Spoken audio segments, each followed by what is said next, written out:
ከባለ 1 መኝታ እስከ ባለ 3 መኝታ በተለያዩ የካሬ አማራጭ ከ5 ሚሊዮን ብር ጠቅላላ ክፍያ ጀምሮ የቤት ባለቤት መሆን የሚችሉበትን እድል ይዞላችሁ መጥቷል።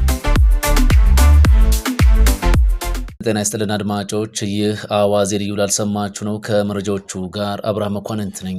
ቴህራን ለአሜሪካ መልካም ዜና ሳታሰማ ቀረች። ከ2 ወራት በላይ ያስቆጠረውን ጦርነት ሊያስቆም ይችላል የሚል ምላሽ ከቴህራን በኩል ይሰማል ተብሎ የነበረ ቢሆንም ይህ ግን ሳይሆን ቀርቷል። ከኢራን ጋር እየተደረገ ያለው ጦርነት ገና አልተጠናቀቀም ሲሉ ጠቅላይ ሚኒስትር ቤንያሚን ኔታንያሁ ገለጹ። ኢራን ለሞሳድና ለሲአይኤ መረጃ አሳልፎ ሰጥቷል ያለችውን ዜጋዋን በሞት ቀጣች። እነዚህና ሌሎች ጉዳዮችን በዝርዝር እናስደምጣችኋለን። አብራችሁን ቆዩ። ከኢራን ጋር እየተደረገ ያለው ጦርነት ገና አልተጠናቀቀም ሲሉ የእስራኤሉ ጠቅላይ ሚኒስትር ቤንያሚን ኔታንያሁ ገለጹ። ባለፈው ሳምንት የአሜሪካው የውጭ ጉዳይ ሚኒስትር ማርክ ሩቢዮ በኢራን ላይ የተጀመረው የኦፕሬሽን ኤፒክ ፊውሪ መጠናቀቁን ገልጸው ነበር። ሚኒስትሩ የተያዙት ግቦች በመጠናቀቃቸው ዘመቻው እያበቃ ነው ካሉ በኋላ የእስራኤሉ ጠቅላይ ሚኒስትር ትላንት እሁድ በሰጡት ኢንተርቪው ከኢራን ጋር የሚደረገው ጦርነት ገና አልተጠናቀቀም ብለዋል። የኢራኑን ጦርነት በተመለከተ ከአሜሪካና ከእስራኤል በኩል እርስ በርስ የሚጣረሱ ንግግሮች እየተደመጡ ነው። በወዲያ በኩል ኢራን ጦርነቱን ስለማሸነፏ ስትናገር፣ ወዲህ ደግሞ አሜሪካም ሆነች እስራኤል ተመሳሳዩን በማለት ዘልቀዋል። ነገር ግን መሬት ላይ ያለው ሀቅ የተጠናቀቀ ጦርነት እንደሌለ አለማመላከቱን የፖለቲካ ተንታኞች እየገለጹ ናቸው። ጠቅላይ ሚኒስትር ቤንያሚን ኔታንያሁ በኢራን ውስጥ የምድር ዘመቻ ሊደረግ እንደሚችልም ፍንጭ ሰጥቷል። ከዚህ በተጨማሪም ሄዝቦላ፣ ሁቲና ሐማስ መጨረሻቸው ስለሚሆንበትም ሁኔታ ከሲቢኤስ ጋር በነበራቸው ቆይታ አንስተዋል። አሁንም ድረስ በኢራን እጅ ውስጥ የኒውክሌር ቁሶች አሉ። ከዚህም በተጨማሪም በቀጠናው የኢራን እጅ በመሆን የሚያገለግሉት ኃይሎች አሁንም አሉ እና ጦርነቱ ገና ነው ብለዋል። በከፍተኛ ደረጃ የበለጸገ ዩራኒየም አሁንም ቢሆን በኢራን ውስጥ አለ። ይህ ሙሉ በሙሉ መውደም ይኖርበታል። ቅድሚያ የምንሰጠው ጉዳይም ለእርሱ ነው ብለዋል። ከዚህ ቀደም አሜሪካና እስራኤል የኢራንን የኒውክሌር አቅም ያዳከሙት ቢሆንም ሙሉ በሙሉ ግን ጠፍቷል ማለት እንዳልሆነ ሊታወቅ ይገባል ብለዋል። ባለፈው ዓመት ሰኔ ላይ በነበረው ጦርነት ናታንዝ፣ ኤስፋሃንና ፎርዶ የተሰኙት የኒውክሌር ጣቢያዎች መውደማቸው መገለጹ ይታወሳል። ፕሬዚዳንት ትራምፕም በተደጋጋሚ ኢራን የኒውክሌር ጦር መሳሪያ ባለቤት እንደማትሆን ሲገልጹ ይደመጣሉ። ይህንን ዩራኒየም እንዴት አድርጋችሁ ለማስወገድ አስባችኋል በሚል ለጠቅላይ ሚኒስትሩ ለቀረበላቸው ጥያቄም ገብተን እናስወግደዋለን በማለት ምላሻቸውን ሰጥቷል። ይህም ንግግራቸው የእግረኛ ዘመቻ በቴህራን ውስጥ ሊደረግ እንደሚችል አመላክቷል ተብሏል። ከኢራን ጋር ያለው ጦርነት በዚህ ወቅት ቢጠናቀቅ ከሄዝቦላ ጋር ያለው ጦርነት ይቀጥላል ወይ የሚል ጥያቄም ጠቅላይ ሚኒስትር ቢቢ ቀርቦላቸው ምላሻቸውን ሰጥቷል። ኢራን የሚደረጉ ስምምነቶች በሙሉ ሊባኖስን እንዲያጠቃልሉ ትፈልጋለች። እኛ ግን ሄዝቦላ ጥቃቱን እስካላቆመ ድረስ ይህንን አንቀበለውም ብለዋል። ነገር ግን የአሁኑ የኢራን አገዛዝ ተዳከመ ማለት የሄዝቦላ የሁቲና የሐማስን መጨረሻ ሆነ ማለት ነው ብለዋል። ጠቅላይ ሚኒስትር ቤንያሚን ኔታንያሁ የአሁኑ የኢራን ጦርነት ከተጀመረ ወዲህ በአሜሪካ መገናኛ ብዙሃን ቀርበው ቃለ ምልልስ ሲያደርጉ ይህ የመጀመሪያቸው ነው። ኔታንያሁ ይህንን ቃለ ምልልስ ያደረጉት ፕሬዚዳንት ትራምፕ ወደዚህ ጦርነት ጎትተው ያስገቧቸው እርሳቸው ናቸው በሚል ለሚነሳው አልባልታ ግልጽ ያለውን ለመናገር ነው ሲሉ የእስራኤል መገናኛ ብዙሃን ጽፈዋል።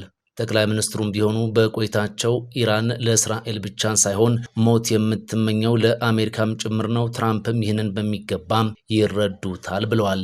ቴህራን ለአሜሪካ መልካም ዜና ሳታሰማ ቀረች። ከ2 ወራት በላይ ያስቆጠረውን ጦርነት ሊያስቆም ይችላል የሚል ምላሽ ከቴህራን በኩል ይሰማል ተብሎ የነበረ ቢሆንም ይህ ግን ሳይሆን ቀርቷል። ፕሬዚዳንት ትራምፕ ኢራን ጦርነቱን ለመቋጨት አሜሪካ ላቀረበችው ምክረ ሀሳብ የሰጠችውን ምላሽ ውድቅ አድርጓል። ኢራን ይህንን ምላሿን ለዋሽንግተን በአስታራቂዋ ፓኪስታን በኩል የላከች ሲሆን ትራምፕ ግን እንደማይቀበሉት በይፋ አሳውቋል። ፕሬዚዳንቱ የተሰጠው ምላሽ ተቀባይነት የሌለው ነው ከማለት ውጪ የትኛው የኢራን ቅድመ ሁኔታ ወደዚህ እንዳመራቸው ግን በዝርዝር ያሉት ነገር የለም። ኢራን በበኩሏ ጦርነቱን ለማጠናቀቅ ያግዛል ያለችውን ምላሿን ሰጥታለች። ፕሬዚዳንት ትራምፕ ወደዱት አልወደዱት ግዴላትም የሚሉ አስተያየቶች ከቴህራን ፖለቲከኞች በኩል ተሰምቷል።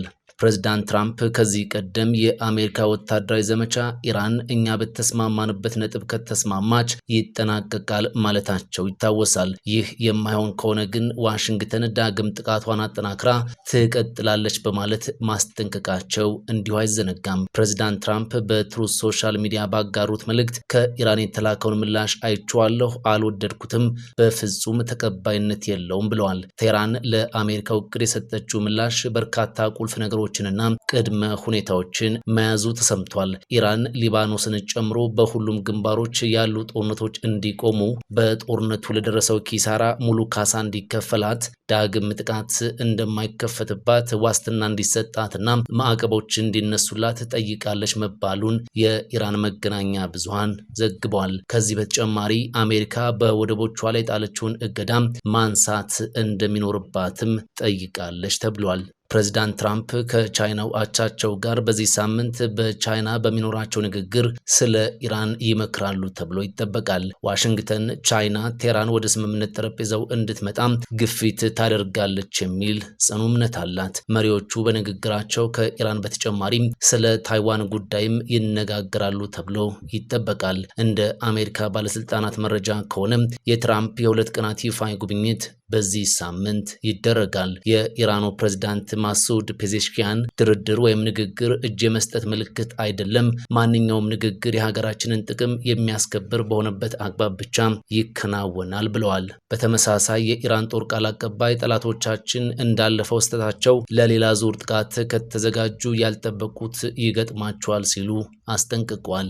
ኢራን ለሞሳድና ለሲአይኤ መረጃ አሳልፎ ሰጥቷል ያለችውን ዜጋዋን በሞት ቀጣች። ኢራን የ29 ዓመት ወጣት የሆነውን ግለሰብ ለእስራኤልና ለአሜሪካ የደህንነት ስለላ ተቋማት መረጃዎችን አሾልኮ ሰጥቷል በማለት በሞት ቀጥታለች። ግለሰቡ የኤሮስፔስ ኢንጂነሪንግ ባለሙያ ሲሆን ለነዚሁ የስለላ ተቋማትም ሳይንሳዊ መረጃዎችን በመስጠት ተባብሯል በሚል ነው ተከሶ የሰነበተው። ግለሰቡ ይህንን ሲያደርግ የነበረው በራሱ ተነሳሽነትና በፈቃዱ እንደሆነም ሚዛን የተሰኘው የኢራን መገናኛ ብዙሃን አስነብቧል። ኢርፋን የተባለው ግለሰብ በ2025 በቁጥጥር ስር እንደዋለ የተገለጸ ሲሆን ዛሬ ሰኞ በሞት እንደተቀጣ ኢራን ይፋ አድርጋለች።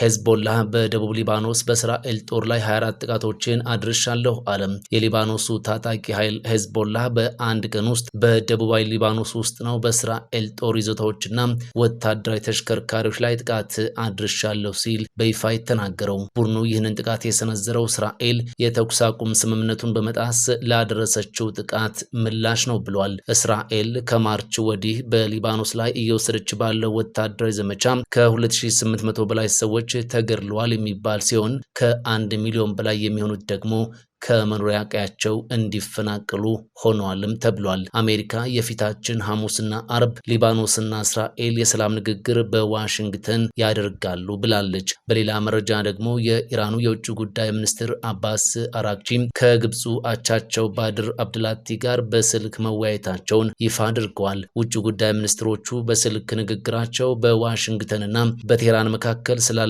ዲፕሎማሲያዊ ጥረቶች መነጋገራቸውን ቲአርቲ ወርልድ አስነብቧል።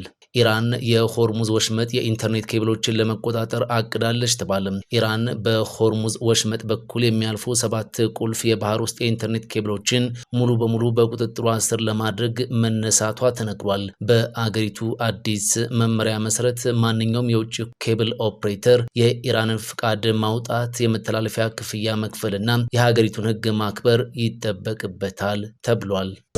ከባለ 1 መኝታ እስከ ባለ 3 መኝታ በተለያዩ የካሬ አማራጭ ከ5 ሚሊዮን ብር ጠቅላላ ክፍያ ጀምሮ የቤት ባለቤት መሆን የሚችሉበትን እድል ይዞላችሁ መጥቷል።